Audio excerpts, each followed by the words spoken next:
প্রত্যেকবার এহেন দৃশ্য স্বচক্ষে দেখে তার গম্ভীর মুখ জুড়ে হাসির বিচরণ খেলে। ওর দু পা তুলে মাথা বাড়িয়ে উকিঝুঁকি দেওয়ার দৃশ্যটি তাকে না হাসিয়ে ছাড়ল না এবারেও। নিঃশব্দে সে চোখ বুজে হাসল কিছুক্ষণ। প্রাণ খোলা হাসি শেষ করে গলা পরিষ্কার করল শব্দ তুলে। ওরও চমকালো, ভরকালো, তন্ময়কে দেখে বোকার মতো হাসলো। দু তিন দফায় হাসার প্রচেষ্টায় সাফাই গাওয়ার সুরে আগ বাড়িয়ে জানালো, কফির জন্য জিজ্ঞাসাবাদ করতে চাচ্ছিলাম। তন্ময় জবাব দিল না, তবে এগিয়ে এসে চিনি দুধের সংমিশ্রিত কফিটা অরুর হাতে ধরিয়ে দিল। নিজের কফির মগ নিয়ে নিজ রুমে চলে এলো। নিপুণ দৃষ্টিতে একটিবার খেয়াল করে নিল অরু আসছে কিনা। তার বিশ্বাসও পিছু পিছু তরতরিয়ে আসবে, হলেও তাই। অরু দ্রুত পায়ে তন্ময়ের রুমে চলে এলো। বিছানায় পা দুলিয়ে বসলো। দু পা নাড়াতে নাড়াতে দু হাতে কফির মগ ধরে চুমুক বসালো। এক চুমুক খেয়ে চোখ বড় বড় করে শুধালো, এত মজার কফি কি আপনি বানিয়েছেন তন্ময় ভাই? তন্ময় পাশ ফিরে চায়, তবে জবাব দেয় না। মুখে কুলু পেটে চেয়ারে এসে বসে। সে কি আর বলতে পারবে? যেটা আমি খেয়ে বিরক্ত হই সেটি তোর মুখে মধুতে রূপান্তরিত হয়, তাই তোর পছন্দের কিছু বানানো কঠিন কিছু নয়। অরু কফিতে চুমুক দিতে দিতে ওয়েদার ডিপার্টমেন্ট নিয়ে গবেষণা শুরু করলো। দেখলেন দেশের আবহাওয়া গবেষণার কি বিশ্রী পরিস্থিতি। সকাল থেকে এই পর্যন্ত দেখালো পরিষ্কার আকাশ থাকবে, কোনো রকমের বৃষ্টির সম্ভাবনা নেই। তাহলে এখন আকাশ থেকে কি নামছে? মধু? আর এদের ওপর ভরসা করা যাবে না। আমার মতন সাধারণ জনগণের কত ভোগান্তি। তন্ময় ল্যাপটপের স্ক্রিনে হ্যালো এভরিওয়ান, মোজবেটের সাথে আমার এক্সপিরিয়েন্স সত্যি অনেক মজার, যা আমাকে নগদ পুরস্কার জেতার সুযোগ করে দিয়েছে। একটি খেলা সবচেয়ে এক্সাইটিং, তা হলো প্লিঙ্কো। খেলাটির পুরো ডিটেলস বলে আমি আপনাদের সারপ্রাইজ নষ্ট করতে চাচ্ছি না। ট্রাস্ট মি, এটি হবে আপনাদের জন্য একটি নতুন এক্সপিরিয়েন্স। আপনি যদি একজন গেম লাভার হন, মোজবেটে দিচ্ছে এক্সাইটিং সব গেম অফার। মোজবেটেই দিচ্ছে খেলায় খেলায় নগদ পুরস্কার জেতার সুযোগ। মোজবেটে রয়েছে বিকাশ, নগদ, রকেট, উপায় এবং অন্যান্য অনলাইন ট্রানজ্যাকশন। এর মাধ্যমে দ্রুত সহজে আপনার টাকা ডিপোজিট ও উইথড্র করার সুবিধা আছে। সাথে থাকছে দিনে 24 ঘন্টা আর সপ্তাহে 7 দিন কাস্টমার কেয়ার সাপোর্ট। এই প্ল্যাটফর্মটি দিচ্ছে লাইভ স্ট্রিম ম্যাচ দেখার সুযোগ। নিচেই দিয়া আমার প্রোমোকোডটি ইউজ করে রেজিস্ট্রেশন ও আপনার প্রথম ডিপোজিটই পেয়ে যাচ্ছেন এক্সাইটিং ওয়েলকাম বোনাস আর 250টি free spin. Please don't miss this offer. আর অবশ্যই লিঙ্কটি ফার্স্ট কমেন্টে দৃষ্টি রেখে সাবলীল গলায় বলল, ভোগান্তি হতো না যদি সময় মতন কাপড় চোপড় নামিয়ে আনতি। অরু সচরাচর দমে যাবার পাত্রী নয়, তবে এ যাত্রায় খানিক দমল। তবুও নিভু নিভু চোখে চেয়ে বলল, আমায় ভুল ইনফরমেশন দিলে দোষ কি আমার? দোষ ওদের। বারান্দার দরজা খোলা, বাতাসের সঙ্গে ভেসে আসছে বৃষ্টির সুভাষ সুর। মোহনীয় কণ্ঠের সুর তুলে যেন বৃষ্টি গান গাইছে। ওরু বিছানা ছেড়ে জানালার সামনে এসে দাঁড়ায়। জানালাটা খুলে দিতেই হুড় মুড়িয়ে হাওয়ার সাথে বৃষ্টি মিশে তাকে ছুঁয়ে যায়। চোখ মুখ বৃষ্টির ফোঁটা এসে ভিড় জমায়। আজ চোখে এই দৃশ্য তন্ময় দেখল। খানিক কাঁপল। ল্যাপটপের কিবোর্ডে থাকা তার হাত দুটো। দৃষ্টি নিবিড় হলো। লম্বা ঘন কালো চুলগুলো এখন আধ ভেজা অরুর। বৃষ্টির স্পর্শে চোখ বুজে নিচ্ছে, মিষ্টি করে হাসছে আর একটু একটু করে কফি খাচ্ছে। এই নিদারুণ দৃশ্য যেন এক টুকরো সুখ হৃদয়ে দারুণ প্রশান্তি দিয়ে গেল। আন মনে উঠে দাঁড়ালো সেও, ঠিক অরুর পিছনে এসে দাঁড়ালো। মনে পড়লো অন্য একদিনের কথা, যখন সে জবেদা বেগমকে নিয়ে ভাড়া বাড়িতে উঠেছিল।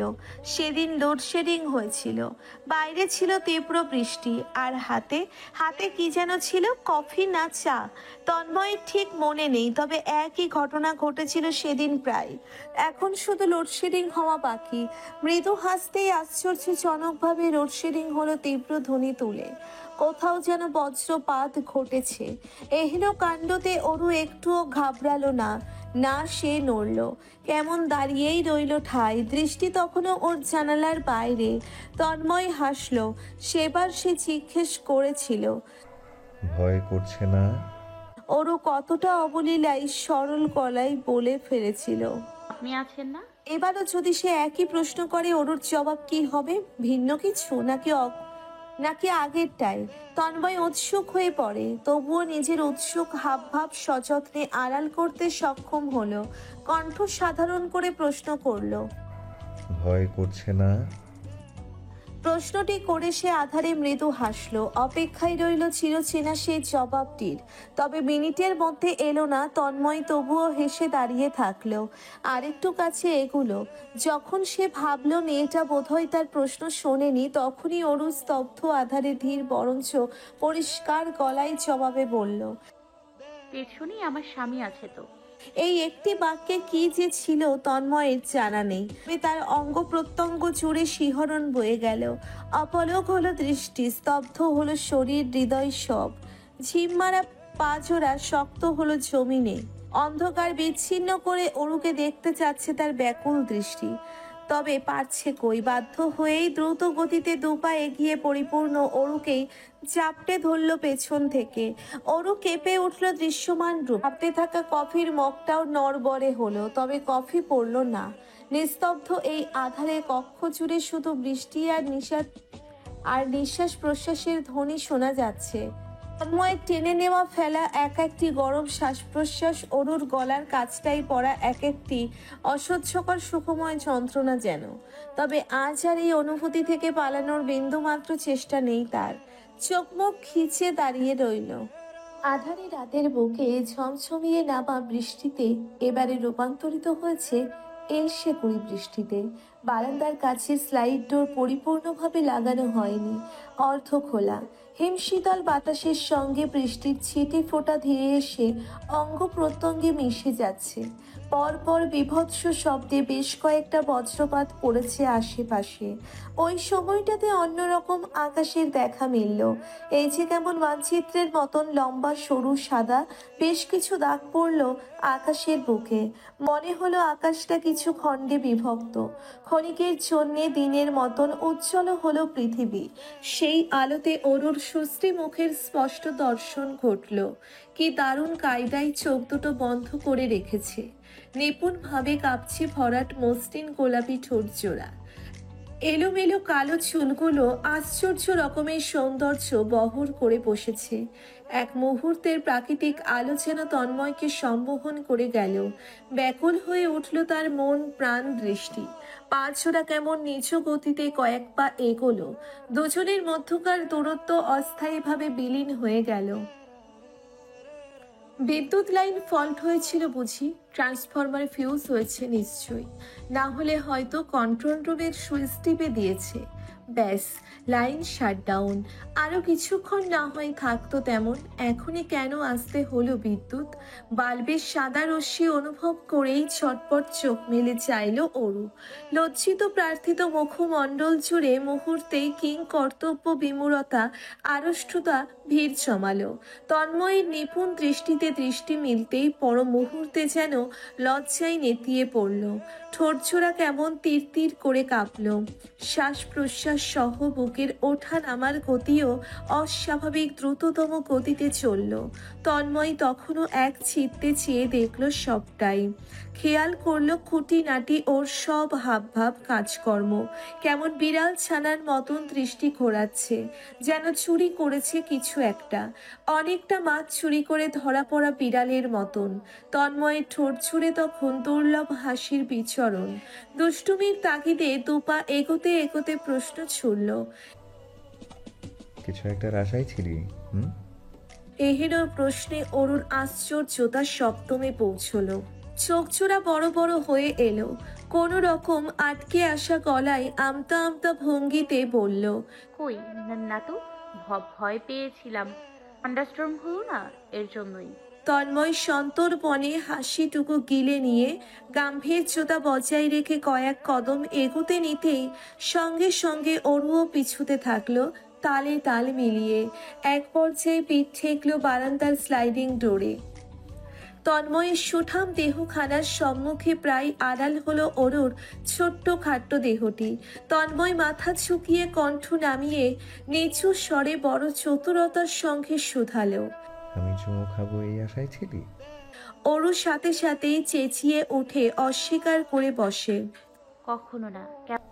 চোখ মুখ বন্ধ করে অমন কামুকে এক্সপ্রেশন দিয়ে কি বোঝাতে যাচ্ছিলি তাহলে? অরু আহত চোখে চেয়ে রয়, মিনমিনে সুরে জিজ্ঞেস করে। তোমার expression? Like you are eagerly waiting to be kissed by me. অরুর দুর্বল গলার প্রতিবাদী জবাব এলো মিনিট খানেক সময় নিয়ে। কখনো না। ওকে, তাহলে কি ধরে নেবো তুই পছন্দও করছিস না আমার চুমু? অরু লজ্জায় স্তম্ভিত হলো। এসব কখন বললাম আমি? তন্ময় ভ্রু নাচিয়ে শুধালো। তার মানে পছন্দ করিস? এ করিস না? কি? কথার বাঁধ প্যাচে পরে কণ্ঠনালে স্তম্ভিত হলো অরুর। স্বীকার করতেও লজ্জা লাগছে, না করেও উপায় অন্তর খুঁজে পাচ্ছে না। বিপাকে পড়া অরুর মুখটা দেখে আনন্দিত হলো তন্ময়, ফিচেল হেসে ফেলল।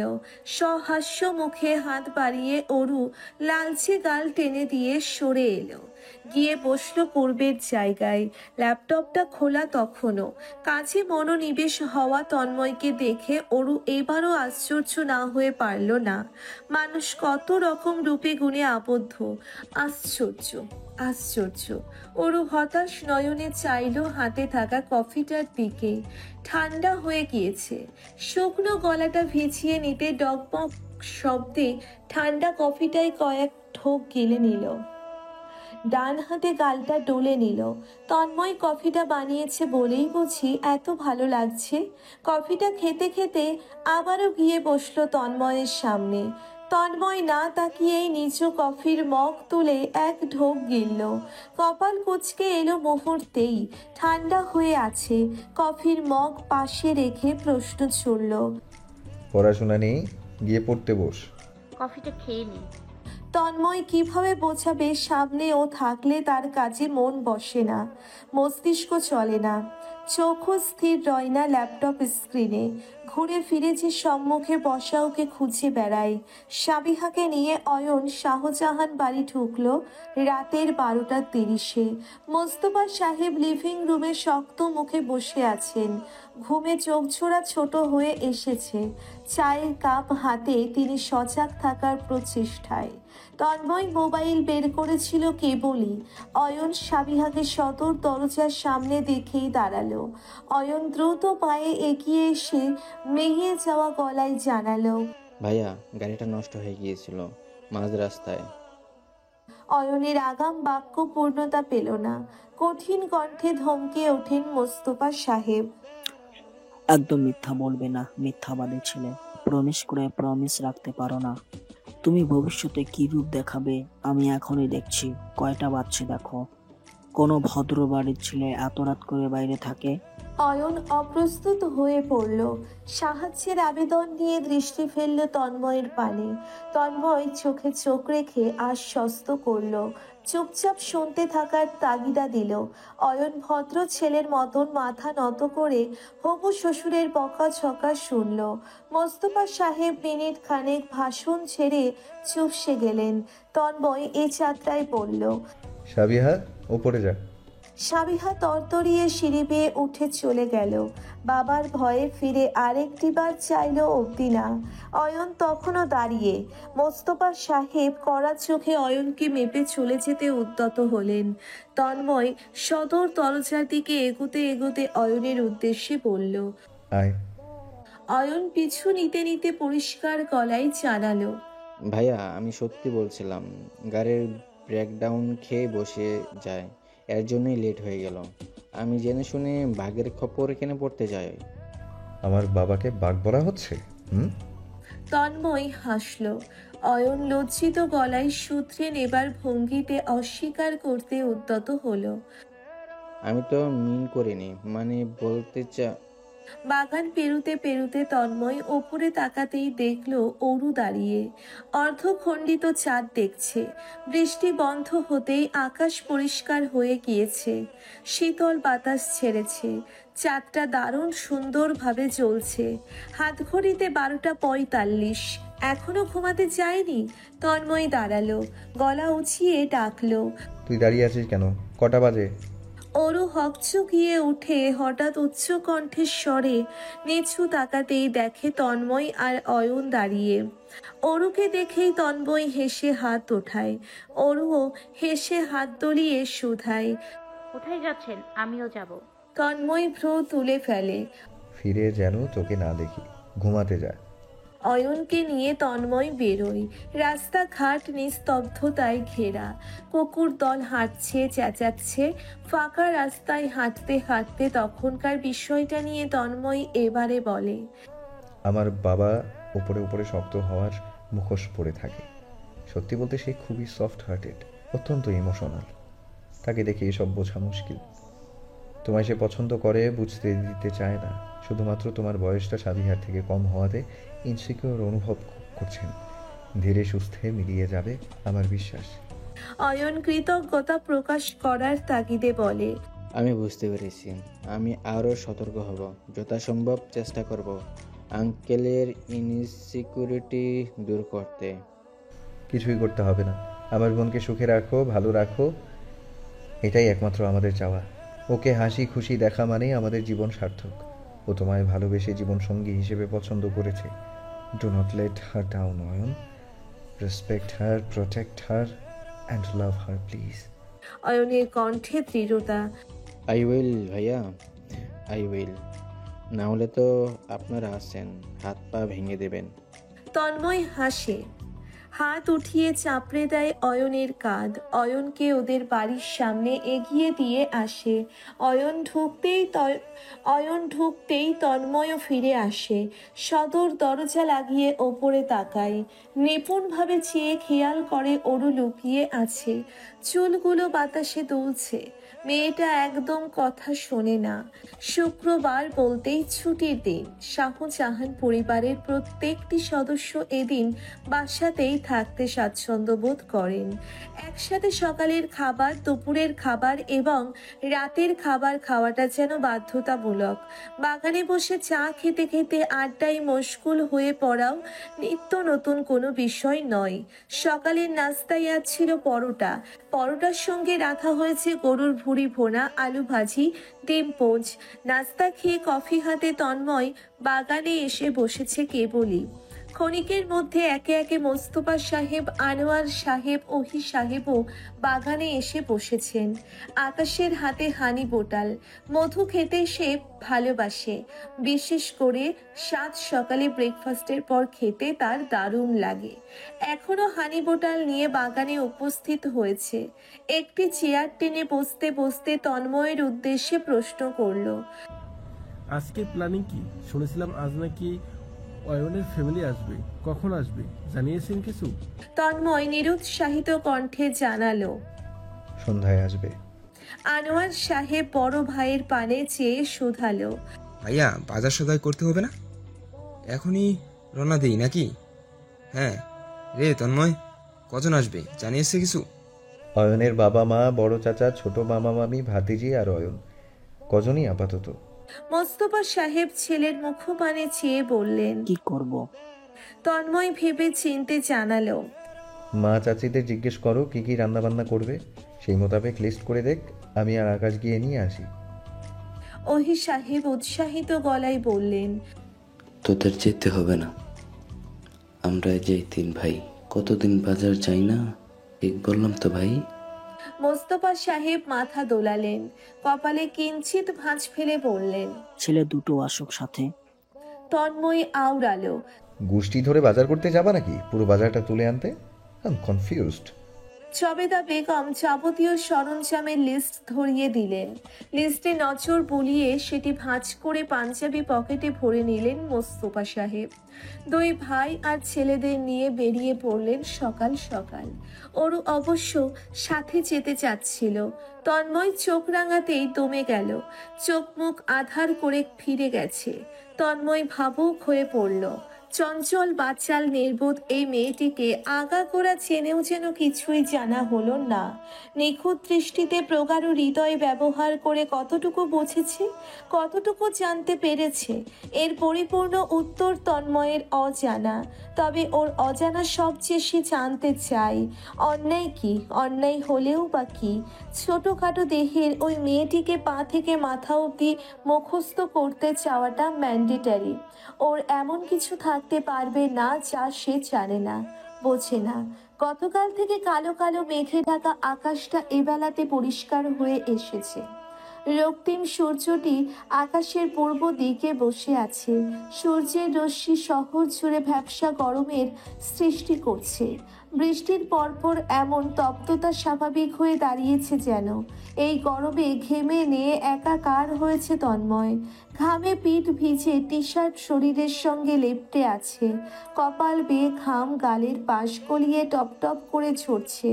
মনে হচ্ছে গোসল সেরে বেরিয়েছে কেবলই। মুখটা রক্তিমের চূড়ান্তে, হাতে বাজারের ব্যাগ, ব্যাগ ভর্তি কাঁচা বাজার। ওজনওয়ালা ব্যাগ নিয়েই হেঁটে হেঁটে কেনাকাটা চলছে।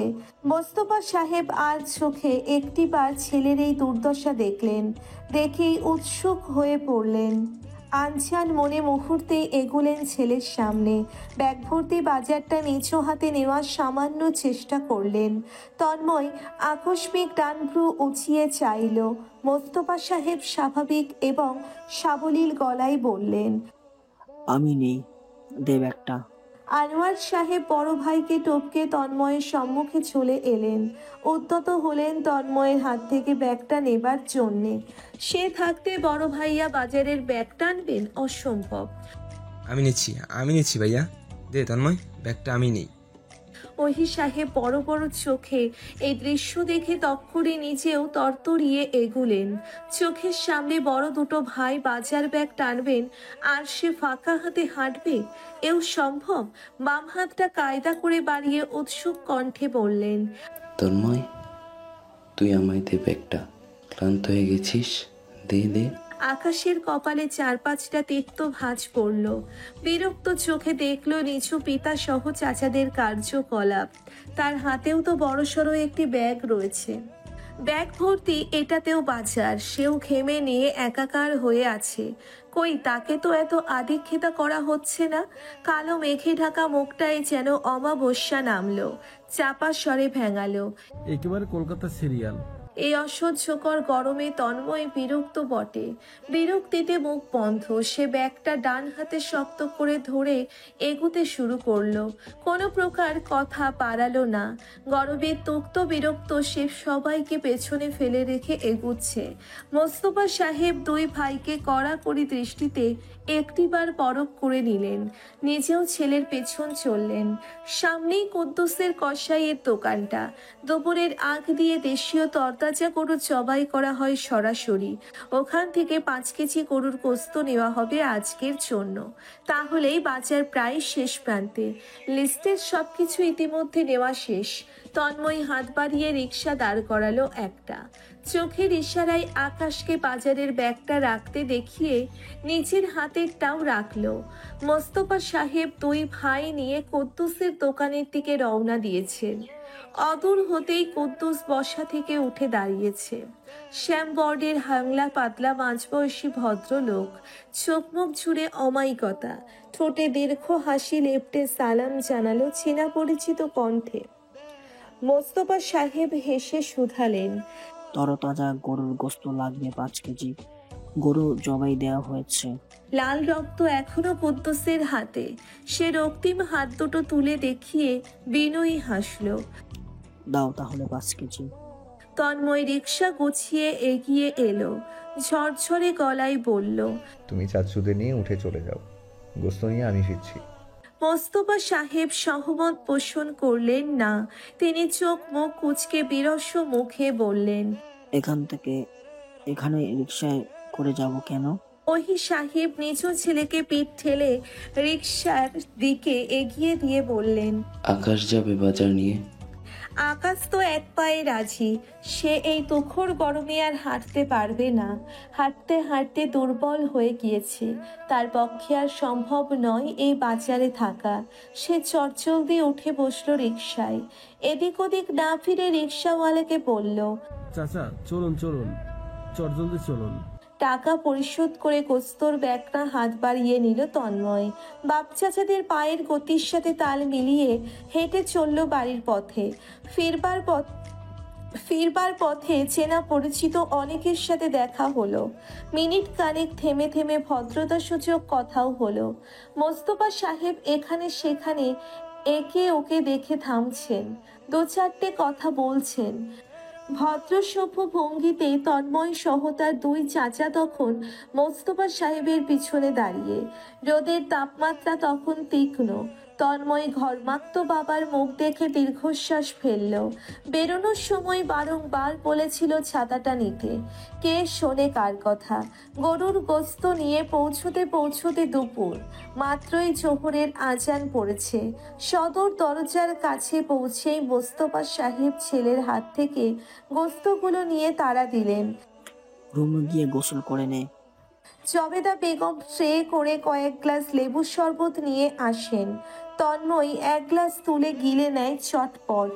বাবার কথা মতন ঘামে ভেজা শরীর নিয়ে সিঁড়ি বেয়ে ছুটে উপরে। অরুর রুমের দরজাটা খোলা। বিছানায় শুয়ে গুনগুনিয়ে ডায়েরি লিখছে। এই ডায়েরিটা পূর্বেও দেখেছে তন্ময়। কি এত লেখে এতে? একবার তার হাতের কাছে এসেও পৌঁছেছিল ডায়েরিটা। ভদ্র তার খাতিরে তখন পড়েনি সে। ভেবেছিল মেয়ে মানুষের ডায়েরি প্রাইভেট কিছু হতে পারে, তার পড়া ঠিক হবে না। তবে এখন তো অরু তার স্ত্রী, পড়া যেতেই পারে। অবশ্যই সে নিজ উদ্যোগে যাবে না চুরি করে পড়তে। তার হাতের কাছে স্বেচ্ছায় এসে যদি ধরা পড়ে তাহলেই পড়বে। এভাবেও অরুটা তার একদমই বোকাশোখা সুপার ম্যাসি মেয়ে মানুষ। কখন কোথায় কি রাখে ওর মনেই থাকে না। এই ডায়েরি পড়ার সুযোগ নিজেই করে দেবে শীঘ্রই। অতিথি আপ্যায়নের জন্য শাহজাহান বাড়ির সকলে তৈরি। অয়নরা ঠিকঠাক বলার সময় মতন এসে পৌঁছিয়েছে। মাগরিবের পরপরই মোট ৮ জন তারা। মোস্তফা সাহেব সঙ্গে ছেলে ভাইদের নিয়ে দরজা পর্যন্ত এগিয়েছেন অতিথি আপ্যায়নের জন্যে। অয়নের বাবার সাথে পূর্ব পরিচয় ছিল মোস্তফা সাহেবের। সখ্যতা না হলেও চেনা জানা ছিল। সেই সূত্র ধরে তাদের কথাবার্তার রাস্তাটা ক্লিয়ার হয়ে গেল। লিভিং রুমে বসেই গল্পগুজব এগোতে শুরু করলো সাবলীল ভঙ্গিতেই। পুরুষদের গল্পের মধ্যে আর থাকলেন না। অয়নের মা আর মামি দুজন উঠে চলে এলেন রান্নাঘরের দিকটায়। সেখানে হলুস থুলুস কাণ্ড। জবেদা বেগম, মুফতি বেগম এবং সুমিতা বেগম তখন ব্যস্ততার শিকড়ে। আচমকা তাদের আগমনে জবেদা বেগমের ব্যস্ত হাত দুটো মিনিটের জন্য থামল। মহিলাদের মধ্যে আলাপের কারণ বা যুক্তির দরকার পড়ে আদতেও মনে হয় না। এই যে মুহূর্তেই পারিবারিক আলোচনায় তারা ব্যস্ত।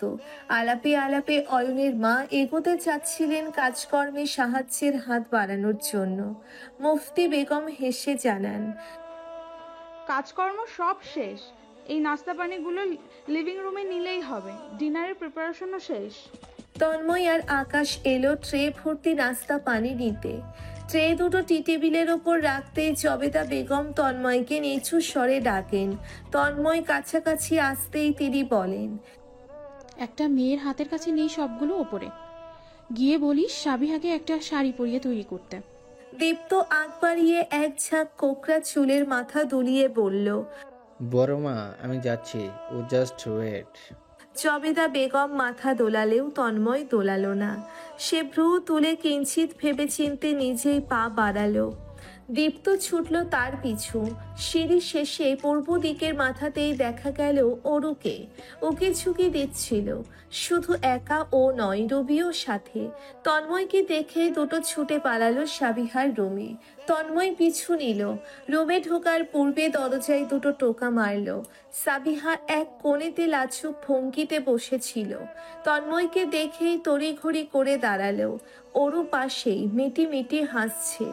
ওর এত হাসার কারণ কি? ও কি ঝুঁকিরও তো কারণ দেখছে না সে। তন্ময় ভেতরে এসে ভ্রুদয় কুঁচকে ফেলল। এত হাসছিস যে? ওরও বুকে হাত চেপে ফিক করে হেসে ফেলল। হাসার তাগিদে ঠিকঠাক বলতেও পারছিল না, এলোমেলো কণ্ঠে জানালো। সাবিহা এক ছুটে ওরুর মুখ চেপে ধরল। লজ্জায় তার মাথা কাটা গেল বড় ভাইয়ের সামনে।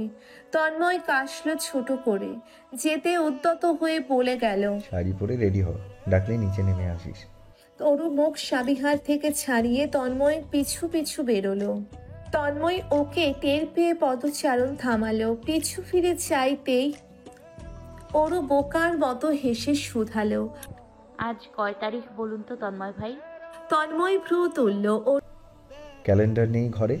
ওরু পিটপিট করে চাইলো, হতাশ হলো বড়। আছে, কিন্তু আছে কিছুই না। ওরু মাথাটা নত করে ভাবুক মুখাবয়ব ধরে সাবিহার রুমে ফিরে গেল। ও যেতেই তন্ময় মৃদু হাসল। ঘুরিয়ে ফিরিয়ে ও বোঝাতে চাচ্ছিল সামনে ওর জন্মদিন। তন্ময়ের মনে আছে কিনা? অবশ্যই মনে আছে। প্রিয়তমার জন্মদিন মনে না থেকে কোথায় যাবে? ওর জন্মদিন উপলক্ষে এবার একটা ট্যুর দিলে মন্দ হয় না। ওরও খুব ঘুরতে চায়। সিলেট যাবে বলে তার বন্ধু বান্ধব তাকে পাগল করে ফেলেছে। ওরুকে সঙ্গে নেবার জন্যে হাজারো রিকোয়েস্ট। তন্ময় ভাবছে রাজি হবে, একটা বার্থডে সারপ্রাইজও না হয় দেওয়া যাবে তখন। তবে তার ভয় তো এক জায়গায়, যা সে কাউকেই বোঝাতে পারে না, বুঝিয়ে ওঠা সম্ভব হয় না। সাবিহা অয়নের বিয়েটা প্রায় পাকাপাকি হলো। ডেট ফিক্সড করাটা বাকি রইল। ডেট ফিক্সড করতে অন্য একদিন বসবেন। কথাবার্তার শেষে সাবিহাকে দেখে শুনে ওর গলায় নেকলেস পরিয়ে দিলেন অয়নের মা। রাতের খাবার খেয়ে বেরিয়ে পড়লেন তারা। অয়ন এক মুহূর্ত থামল। মাথায় শাড়ির আঁচল টানা সাবিহাকে পর্যবেক্ষণ করে দেখল খানিকক্ষণ। মোস্তফা সাহেবের কড়া চোখের সামনে বেশিক্ষণ দেখা সম্ভব হলো না। মাথা নত করে লজ্জিত ভঙ্গিতে বেরিয়ে যেতে হয়েছে বাধ্য ছেলের মতন। তন্ময় তাদের এগিয়ে গিয়ে ফিরে এসেছে। ওর লিভিং রুমের সোফাতে বসেছিল। এই যাত্রায় আতশোয়া হয়ে আপেল খাচ্ছে। সুন্দর কাজ করা একটি কামিজ পরে আছে। চুলে বেনুনি গেঁথে কাঁধে ফেলে রেখেছে। তন্ময়কে দেখে আগ্রহী গলায় প্রশ্ন করল, বিয়ের তারিখ কি ডিসাইড করা হয়েছে? তো জ্ঞানী বয়স্ক লোকের হাবভাবে জবাবে বলল, তাড়াহুড়োতে নয়, বরঞ্চ ধীরে সুস্থে এগোনো হবে। আগামী মাসের আগে বিয়ের ডেট পড়বে না, বা হতে পারে এর পরের মাসে হতে পারে। ওর চোখ তুলে চাইল। তন্ময় যেন ওই দৃষ্টি পড়তে পারে। বুঝে ফেলল দৃষ্টিতে কি লেখা। দীপ্তর কথা সত্য জাহির করতেই বলল, বিয়ে দেরি আছে।